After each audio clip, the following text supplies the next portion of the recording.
Assalamualaikum warahmatullahi wabarakatuh. Halo semuanya, saya Novia Dwi Alfiana beserta teman-teman saya Muhammad Ilham Akbar, Mohramdan, dan Linda Nurzanah dari kelompok 3 akan mempresentasikan bab 4 karakter wirausaha sukses, menyelesaikan masalah 2, ketegasan. Sistem produksi yang baik harus mampu menghasilkan produk seperti yang diharapkan. Umumnya, suatu sistem diukur dengan kemampuan memproduksi dalam jumlah dan kualitas yang telah ditetapkan berdasarkan kebutuhan konsumen. Kemampuan sumber daya perusahaan serta harapan dari wirausahawan sebagai pemilik dan mungkin juga sekaligus sebagai manajer. Tahap awal dalam pelaksanaan proses produksi adalah merencanakan produk yang akan diproduksi. Gambaran mengenai karakteristik produk yang akan dihasilkan memberikan kemudahan dalam menyusun kebutuhan bahan, tenaga kerja, mesin atau peralatan, lokasi produksi, dan biaya yang dibutuhkan dalam proses produksi. Dengan gambaran produk ini juga akan memudahkan dalam menetapkan sistem produksi yang akan ditetapkan dalam menghasilkan produk yang dimaksud. Olehnya itu, dalam sistem produksi dikenal dengan adanya 3 komponen, yaitu masukan atau input, proses, dan juga keluaran atau output. 1. Definisi produksi. Istilah produksi sering digunakan dalam suatu organisasi untuk menghasilkan suatu keluaran atau output, baik berupa barang maupun jasa. Produksi tidak hanya menciptakan produk sebagai keluaran atau output, namun juga menggunakan berbagai faktor produksi sebagai masukan atau input. Sebagaimana yang dikemukakan oleh Prawi Rosentono 1997 bahwa produksi adalah membuat dan menghasilkan produksi suatu barang dari berbagai bahan lain. Hal yang sama juga dikemukakan oleh Sofyan 1999 bahwa produksi diartikan sebagai suatu kegiatan atau proses yang mentransformasikan masukan menjadi keluaran, atau dengan pengertian bahwa produksi mencakup setiap proses yang mengubah masukan menjadi keluaran yang berupa barang dan jasa. Melihat berbagai definisi yang telah diungkapkan di atas, maka dapat dirumuskan bahwa proses produksi dalam konteks kewirausahaan adalah merupakan kegiatan untuk menciptakan atau menambah kegunaan suatu barang atau jasa dengan menggunakan faktor-faktor produksi seperti tenaga kerja, mesin, bahan baku, dan dana agar menghasilkan produk yang dibutuhkan dan sesuai dengan yang diharapkan oleh konsumen. 2. Kebutuhan proses produksi. Sebelum melaksanakan proses produksi, terlebih dahulu perlu dirancang kebutuhan sarana dan prasarana yang akan digunakan dalam menghasilkan produk. Sarana dan prasarana inilah yang sering disebut sebagai input produksi, yang meliputi bahan, tenaga kerja, mesin atau peralatan, lokasi, dan biaya atau uang. Terima kasih kepada Novia yang telah menyampaikan presentasinya. Dilanjutkan oleh saya, nama saya Linda Nurjana. Di sini saya akan menjelaskan tentang bahan baku produksi. Bahan baku produksi dalam menyusun kebutuhan bahan baku yang digunakan dalam proses produksi harus mengacu pada karakteristik produk yang akan dihasilkan. Misalnya saja jika berdasarkan analisis yang telah dilakukan terhadap pasar produk yang akan dihasilkan, konsumen menginginkan produk yang rasanya manis dan berwarna merah. Tentunya dengan yang dibutuhkan dalam proses produksi adalah gula dan pewarna merah. Dengan demikian, kualitas produk yang akan dihasilkan sesuai dengan permintaan konsumen sangat ditentukan oleh kualitas bahan baku yang digunakan.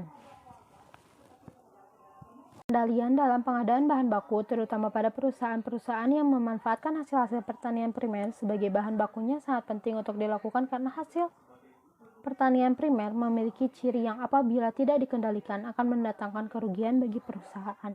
Ciri-ciri produk pertanian primer dapat bersifat musiman, mudah rusak, dan menggunakan tempat dan sumbernya yang terpencar-pencar. Jenis bahan baku yang digunakan oleh perusahaan dalam proses produksinya dapat dibedakan menjadi bahan langsung dan bahan tidak langsung. Bahan langsung adalah bahan yang digunakan dalam proses produksi dan terikat atau menjadi bagian dalam produk. Sedangkan bahan tak langsung adalah bahan yang bukan atau tidak menjadi bagian dalam produk, namun sangat diperlukan untuk mendukung produksi. Agar produksi dapat berjalan, maka dalam pemilihan bahan baku yang akan digunakan setidaknya memenuhi syarat kualitasnya yang baik, mudah diperoleh, mudah diolah, dan harga yang relatif murah. Baku produksi memiliki syarat tertentu. Yang pertama yaitu kualitasnya yang baik. Kualitas baik adalah sebagaimana yang telah dikemukakan bahwa yang diperoleh kualitas produk yang baik, diperlukan bahan yang lain kualitas yang baik. Selain itu, penggunaan bahan baku yang berkualitas memungkinkan untuk melakukan penyimpanan dalam jangka waktu yang lebih lama. Agar kualitas bahan baku yang dipasok oleh perusahaan dapat terjamin, maka beberapa hal yang diperlukan antara lain adalah menyeleksi sumber bahan baku, pemeriksaan saat proses pembelian, dan penanganan saat pengangkutan pemeriksaan sesaat. Sudah diperoleh, selain aspek dari kualitas, kelancaran proses produksi juga sangat ditentukan oleh ketersediaan bahan baku dari aspek kuantitas dan kontinuitasnya. Ini berarti bahwa bahan baku yang dibutuhkan dalam berproduksi harus dapat diperoleh setiap saat dalam jumlah dan sesuai dengan kebutuhan. Yang ketiga adalah mudah diolah. Pastinya bahan baku yang digunakan sedapat mungkin mudah diolah karena bahan baku yang sulit diolah biasanya memiliki konsekuensinya terhadap biaya produksi dan pada akhirnya juga akan berpengaruh pada harga jual produknya. Apabila bahan baku dapat diolah dengan mudah, kemungkinan besar biaya produksi akan lebih ringan ketimbang pengolahan bahan produk tersebut dilakukan dengan peralatan yang sulit dicari atau harga mahal atau harus diolah di tempat atau di perusahaan yang lain. Syarat yang keempat adalah harga yang relatif murah. Bahan baku yang digunakan dalam proses produksi yang semungkin harus relatif murah dalam artian bahwa bahan baku yang dibutuhkan harganya tidak melebihi harga yang berlaku di pasaran secara umum. Konsekuensinya dari tingkat harga bahan baku yang murah tentunya pada tingkat biaya produksi yang rendah dan pada akhirnya harga jual dapat lebih rendah dibandingkan dengan pesaingnya lain. Sebagaimana yang telah dikemukakan bahwa salah satu hal yang perlu dipertimbangkan dalam mengadakan bahan baku adalah kemudahan dalam memperolehnya. Hal ini berarti bahwa penentuan sumber atau pemasok bahan tersebut menjadi hal yang penting untuk dipikirkan. Sumber bahan akan berpengaruh terhadap biaya pengangkutan dan pada akhirnya akan berpengaruh pula pada biaya produksi dan harga jual produk. Semakin dekat sumber bahan akan semakin baik, namun apabila dalam keadaan tertentu sumber bahan berada jauh dari lokasi, tentunya harus mencari alternatif lain agar dapat menekankan biaya. Seperti membeli dalam jumlah yang besar untuk memotong intensitas pembelian, tetapi dengan syarat bahan tersebut dapat disimpan dalam waktu yang relatif lebih lama tanpa mengurangi kualitas dari bahan produk tersebut. Setelah menentukan bahan baku produksi dengan syarat-syarat tertentu, sekarang ada tenaga kerja. Tenaga kerja atau sumber daya manusia merupakan aset penting bagi seluruh perusahaan.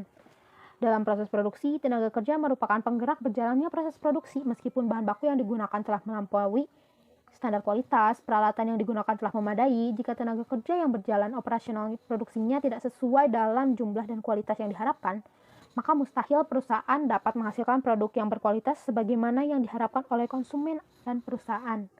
Meskipun tenaga kerja dianggap sebagai salah satu faktor penting dalam aktivitas proses produksi perusahaan, namun kadang dalam operasional perusahaan hal ini sering dikesampingkan, terutama yang terkait dengan kualifikasi yang telah dibutuhkan. Pertimbangan yang sering digunakan adalah mudahnya untuk mendapatkan tenaga kerja dengan alasan bahwa setiap orang dianggap membutuhkan pekerjaan. Kondisi yang demikian menyebabkan banyaknya tenaga kerja produksi yang dipekerjakan pada pekerjaan yang tidak sesuai dengan kemampuan dan keahlian yang dimiliki oleh seseorang. Akibatnya, harapan untuk menghasilkan produk yang berkualitas tidak tercapai. Adapun jenis tenaga kerja yang digunakan pada perusahaan pada dasarnya terdiri dari tenaga kerja upahan dan tenaga kerja keluarga. Kedua jenis tenaga kerja ini memiliki karakteristiknya masing-masing. Yang pertama, tenaga kerja upahan. Tenaga kerja upahan yang dimaksud adalah tenaga kerja yang terikat hubungan kerja dengan perusahaan di mana masing-masing pihak memiliki hak dan kewajiban. Tenaga kerja upahan dapat digolongkan atas tenaga kerja tetap dan tenaga kerja tidak tetap. Tenaga kerja tetap merupakan tenaga kerja yang secara teratur memperoleh hak-haknya seperti upah dan cuti meskipun mereka tidak bekerja karena sesuatu hal yang tidak melanggar ketentuan dalam perusahaan. Tenaga kerja golongan ini secara hukum memiliki kekuatan, oleh karena itu perusahaan tidak dapat berlaku sewenang-wenangnya terhadapnya. Misalnya dalam melakukan pemutusan hubungan kerja atau PHK secara sepihak. Yang kedua itu tenaga kerja tidak tetap. Tenaga kerja tidak tetap adalah tenaga kerja yang tidak memiliki hak dan kewajiban secara teratur. Umumnya mereka akan kehilangan hak tertentu apabila tidak dibekerjakan. Terus yang ketiga itu ada tenaga kerja borongan. Tenaga kerja borongan adalah tenaga kerja yang menjalankan pekerjaan tertentu atas perjanjian dengan ketentuan yang jelas mengenai volume, waktu, dan harga pekerjaan. Yang terakhir ada tenaga kerja keluarga, mungkin sudah terbiasa mendengar, yaitu tenaga kerja keluarga yang berasal dari lingkungan keluarga yang umumnya dalam melaksanakan pekerjaan tidak diupah. Tenaga kerja jenis ini banyak digunakan pada perusahaan-perusahaan kecil atau perusahaan yang masih berskala usaha rumah tangga. Kayak umumnya tenaga kerja keluarga bekerja hanya sebatas tanggung jawab dalam membantu keluarga. Namun banyak juga diumpani anggota keluarga yang bekerja di perusahaan mendapat upah meskipun upah yang diberikan tidak sama dengan tenaga kerja yang dibutuhkan bukan dari anggota keluarganya tersebut. Kebutuhan tenaga kerja yang dimiliki kemampuan, pengetahuan, dan keahlian yang kompeten adalah kebutuhan yang fundamental bagi perusahaan. Kebutuhan ini akan selalu berubah sejalan dengan perubahan kebutuhan perusahaan. Oleh sebab itu, perusahaan senantiasa dituntut untuk selalu mencari atau mengembangkan dan mempertahankan tenaga kerja yang sesuai dengan kebutuhan dan perkembangannya. Hal yang mungkin perlu diantisipasi adalah munculnya berbagai kendala yang pada dasarnya disebabkan oleh yang pertama, belum adanya standar kemampuan tenaga kerja karena informasi menyangkut kemampuan tenaga kerja hanya berdasarkan prediksi yang mampu bersifat subjektif. Yang kedua, tenaga kerja adalah manusia yang tidak dapat diperlakukan secara mekanistik seperti mesin yang dapat diatur semaunya. Dan yang ketiga adalah ketersediaan tenaga kerja yang sesuai dengan kebutuhan yang sangat terbatas. Terima kasih, mungkin segitu saja presentasi dari saya. Selanjutnya dilanjutkan oleh teman saya, Ilham. Mesin dan peralatan.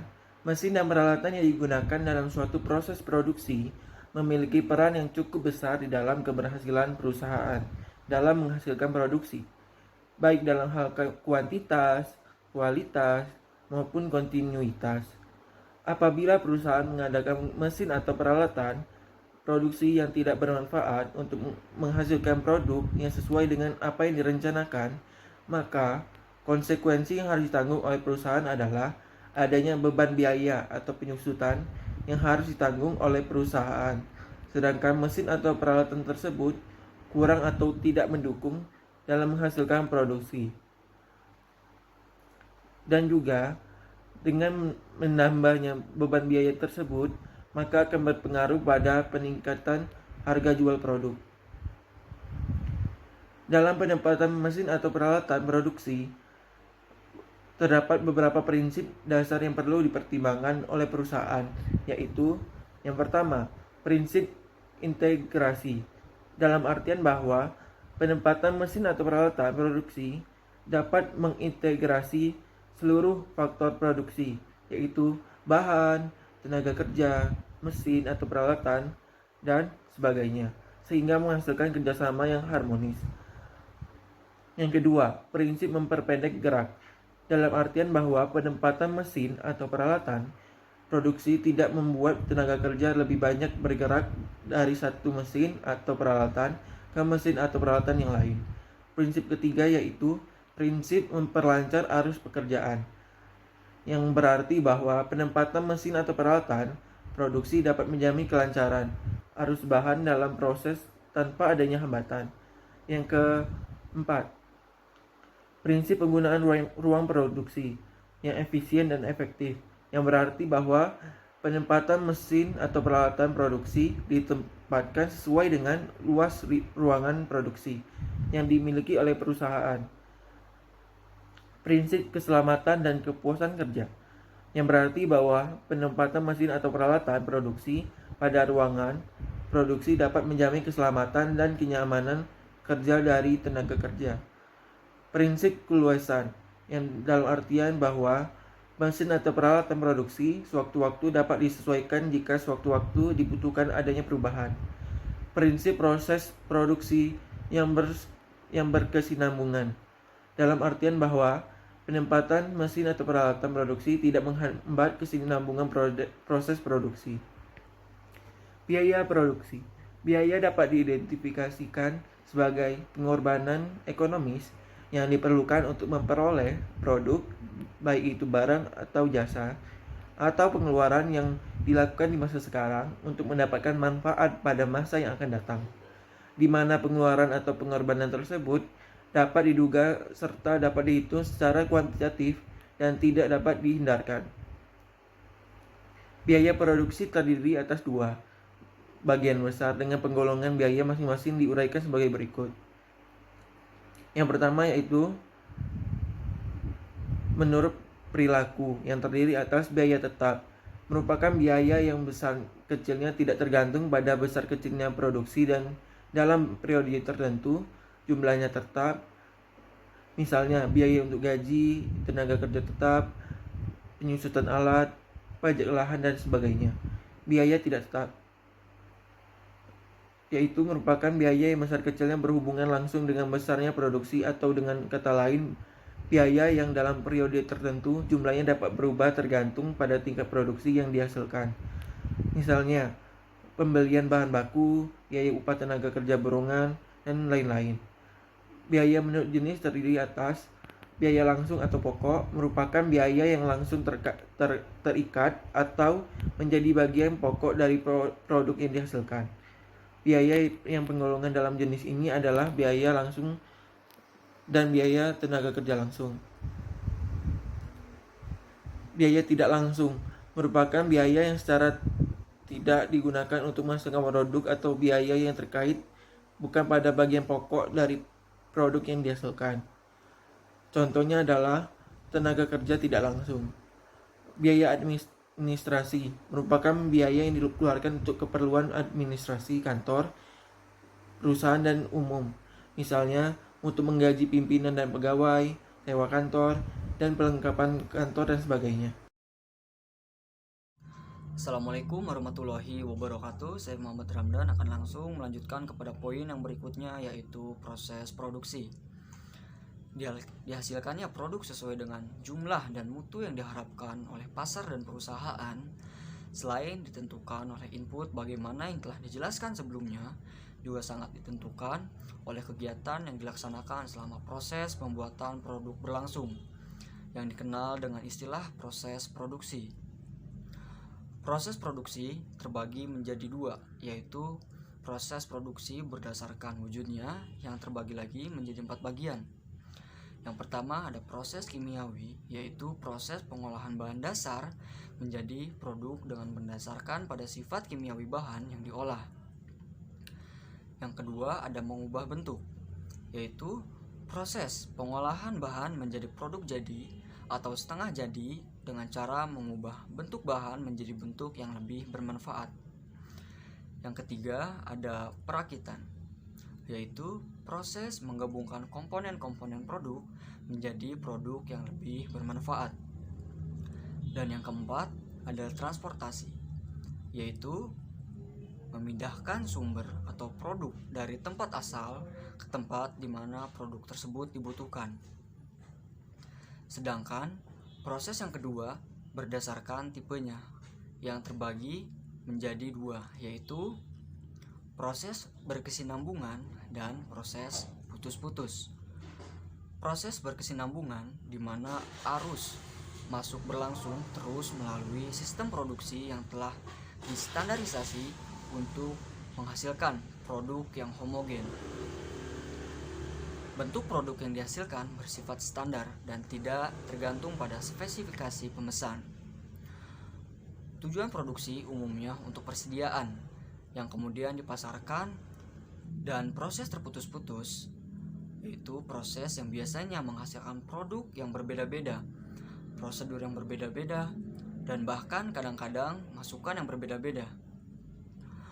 Bentuk produknya disesuaikan dengan pesanan konsumen. Tujuan produksi adalah untuk melayani pesanan konsumen. Dan yang berikutnya ada poin pengendalian produksi.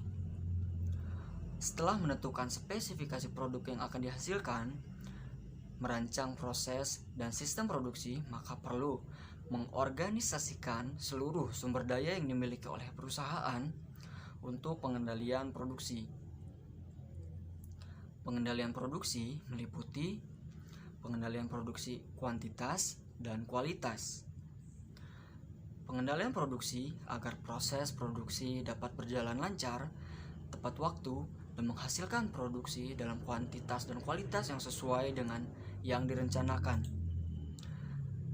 Pengendalian kualitas yang dilakukan untuk setiap tahap proses yang bertujuan untuk mencegah adanya penyimpangan terhadap standar kualitas produk yang telah ditetapkan, atau quality control.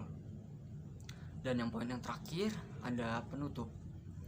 Dapat disimpulkan bahwa kebutuhan input seperti bahan baku, tenaga kerja, mesin atau peralatan, lokasi dan biaya hanya dapat dibuat perencanaannya ketika jenis produk yang akan dihasilkan beserta spesifikasinya telah ditetapkan. Sekian dari saya. Mohon maaf bila ada kesalahan. Terima kasih. Baiklah, alhamdulillah presentasi dari kelompok kami telah selesai dipaparkan. Terima kasih atas perhatiannya. Wassalamualaikum warahmatullahi wabarakatuh.